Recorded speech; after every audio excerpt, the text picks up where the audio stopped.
ఒక్కసారి కొమ్మూరి గోల్డ్ కి కాల్ చేయండి. తాకట్లో ఉన్న మీ బంగారాన్ని విడిపించి మార్కెట్ ప్రైస్ కి వాళ్ళు కొనుక్కుని మిగతా డబ్బులు మీకు ఇచ్చేస్తారు. హలో అండి, అందరికీ నమస్కారం. ఇలా ఆంధ్రప్రదేశ్ చరిత్రలో చాలా కీలకమైన రోజు. రాష్ట్రం విడిపోయిన తర్వాత ఆంధ్రప్రదేశ్ రాజధానిగా అమరావతిని 2015లోనే నిర్ణయించుకున్నారు. కానీ కాలక్రమంలో అనేకమైనటువంటి అడ్డంకులు, అనేకమైనటువంటి ఆటంకాలు, అవరోధాలు ఎదురైన పరిస్థితి. 2019లో అధికారం చేతులు మారటం వల్ల అధికారంలోకి వచ్చిన జగన్మోహన్ రెడ్డి గారు అధికారంలోకి రాకముందు అమరావతి రాజధానిగా ఒప్పుకున్నటువంటి వ్యక్తి అధికారంలోకి వచ్చిన తర్వాత 3 రాజధానుల కాన్సెప్ట్ని పట్టుకొచ్చి అమరావతిని నాశనం చేసే ప్రయత్నం చేశాడు. కేవలం అమరావతిని చంద్రబాబు నాయుడు గారు ఎంపిక చేశారు కాబట్టి అమరావతి నిర్మాణం జరిగితే ఆ క్రెడిట్ చంద్రబాబు నాయుడు గారికి వస్తుందేమో అన్నటువంటి ఒక భయం కారణం రీత్యానో ఇంకే కారణాలు ఏవైనప్పటికీ కూడా మొత్తానికి అమరావతిని నాశనం చేసే ప్రయత్నం చేశాడు. పైగా అమరావతి రైతులు ఆందోళన చేసినప్పుడు వాళ్ళని అణిచివేసే ప్రయత్నం చేశాడు, వాళ్ళని ఇబ్బంది పెట్టే ప్రయత్నం చేశాడు.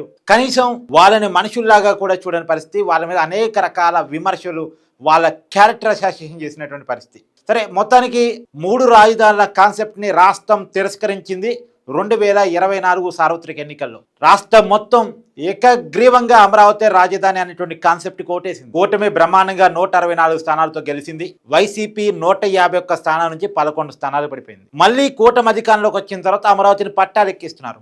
అయితే రేపొద్దున పాలకులు మారిన ప్రతిసారి రాజధాని మార్చే అవకాశం లేకుండా అమరావతికి పార్లమెంటు చట్టబద్ధత కల్పిస్తామని గత ఎన్నికల సమయంలో ఎన్డీఏ కూటమి హామీ ఇచ్చింది. ఆ హామీ మేరకు ఇలా అడుగులు పడుతున్నాయి. ఆంధ్రప్రదేశ్ అసెంబ్లీ ఇలా సమావేశమైంది.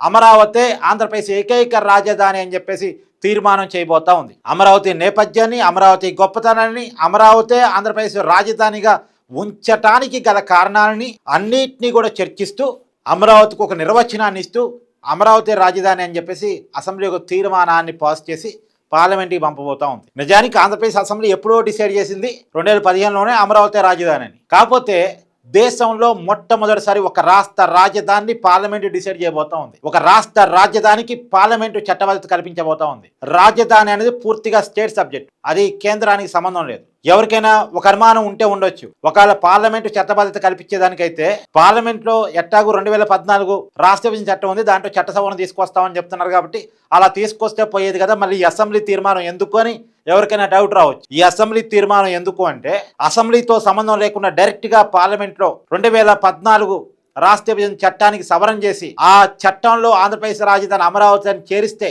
ఆటోమేటిక్గా అమరావతి చట్టబద్ధత వచ్చినట్టే. కానీ కొంతమంది వైసీపీ స్పాన్సర్డ్ మేధావులు, అది ప్రొఫెసర్ కే నాగేశ్వర్ కావచ్చు, జర్నలిస్టు సాయి కావచ్చు, ఇంకెవరైనా కావచ్చు, వాళ్ళు ఎవరైనా కోర్టుకు వెళ్ళే ప్రమాదం ఉంటుంది. ఏమండి, రాజధాని అనేది రాజ్యాంగం ప్రకారం స్టేట్ సబ్జెక్ట్, అది రాష్ట్రాల యొక్క అధికారం. రాష్ట్రాల అధికారాన్ని కేంద్రం డిసైడ్ చేయటం ఏంటి అసలు? ఇది సమైక్య విధానానికి తూట్టుపడటం అని ఎవరో ఒకరు కోర్టుకు వెళ్ళొచ్చు. అందుకని కోర్టుకు వెళ్ళినప్పుడు ఖచ్చితంగా లీగల్గా ఇష్యూస్ లేకుండా ఉండాలని రాష్ట్ర అసెంబ్లీ తీర్మానం మేరకే మేము పార్లమెంట్లో చట్టబద్ధత కల్పించాము అని చెప్పటం కోసం, కేవలం టెక్నికల్ పాయింట్ కోసం ఇలా అసెంబ్లీ తీర్మానాన్ని ప్రవేశపెడుతున్నారు. ఈ అసెంబ్లీ తీర్మానం కేంద్రానికి వెళ్ళిద్ది. ఈ తీర్మానాన్ని కేంద్ర న్యాయశాఖ పరిశీలిస్తుంది. తర్వాత కేంద్ర కేబినెట్ ముందుకెళ్ళిద్ది. కేంద్ర కేబినెట్ దీన్ని ఆమోదిస్తుంది. తర్వాత పార్లమెంట్లో ఈ తీర్మానం ఆధారంగా ఆంధ్రప్రదేశ్ రీఆర్గనైజేషన్ యాక్ట్ అంటే రాష్ట్ర విభజన చట్టం 2014కి ఒక సవరణ బిల్లు ప్రవేశపెట్టబోతా ఉంటారు. సవరణ బిల్లు ప్రవేశపెట్టబోతా ఉన్నారు ఈ తీర్మానం ఆధారంగా. ఆ సవరణ ఏంటంటే ఆల్రెడీ 2014 రాష్ట్ర విభజన చట్టంలో సెక్షన్ 5 క్లాజ్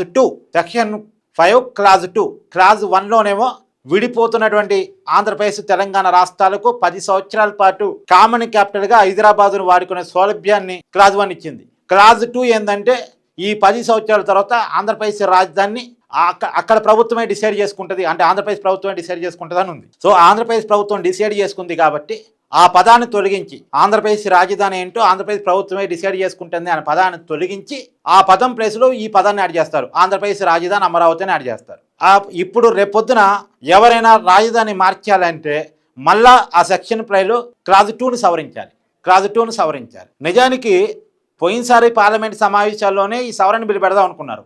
కాకపోతే ఖచ్చితంగా వైసీపీ వాళ్ళు అమరావతి మీద కోపంతో కోర్టులకు వెళ్తారు, ఈ బిల్లుని సవాలు చేస్తారు, టెక్నికల్గా న్యాయపరంగా ఇబ్బందులు లేకుండా ఉండాలనే కారణం చేత అన్ని రకాలుగా ఆలోచించి ఇప్పుడు ఈ ప్రాసెస్ ప్రకారం నడిపిస్తున్నారు. అందుకనే అమరావతి చట్టబద్ధత పోయినసారి పార్లమెంట్ సమావేశాల్లో కాకుండా ఈ పార్లమెంట్ సమావేశాల్లో పెడతారా?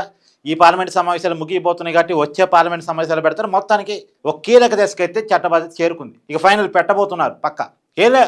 రేటు కావటం కూడా అంటే అమరావతి నిర్మాణానికి ఏమీ లేటు కాదు, అమరావతి ముందడికి ఏమీ కాదు, కానీ టెక్నికల్గా అమరావతికి చట్టబద్ధత ఆ పార్లమెంట్ కల్పించడంలో కొంత ఆలస్యం జరిగేటువంటి అవకాశం. ఎందుకంటే కేవలం టెక్నికల్ ఇబ్బంది లేకుండా, లీగల్ ఇబ్బంది లేకుండా చట్టం చేయాలని దానికోసం మేబీ ఈ పార్లమెంట్ సమావేశంలోనే పెడతారని చంద్రబాబు నాయుడు గారు అంచనా. ఏప్రిల్ 2వ తారీఖు పెట్టొచ్చు అని, చివరి రోజు, పార్లమెంట్ చివరి రోజు పెట్టవచ్చు. చూద్దాం ఏం జరిగినా అంతా ఆంధ్రప్రదేశ్కి మంచే.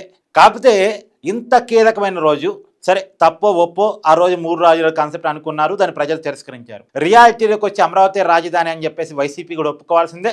మన సజ్జల రామకృష్ణారెడ్డి గారు కూడా అన్నారు, అమరావతి రాజధాని మాకేమీ వ్యతిరేకం కాదు, మేము కూడా అగ్రీ అవుతున్నాం అని చెప్పారు. కాకపోతే అమరావతిలో అవినీతి ఉండకూడదని ఇంకా వాళ్ళు చెప్పేది వాళ్ళు చెప్పారు. అది ఇవాళ అసెంబ్లీ సమావేశాల్లో చెప్పుంటే బాగుండేది. ఇక వైసీపీ కూడా మనసు మార్చుకుంది అనేటువంటి ఒక ఒపీనియన్ ప్రజల్లో బిల్డ్ అయ్యేది. కానీ ఇవాళ అసెంబ్లీ సమావేశం చాలా కీలకమైన సమావేశం. దీన్ని వదిలేసుకొని జగన్మోహన్ రెడ్డి గారు బెంగళూరు పోవటం మాత్రం నిజంగా బాధాకరం, నిజంగా విచారకరం.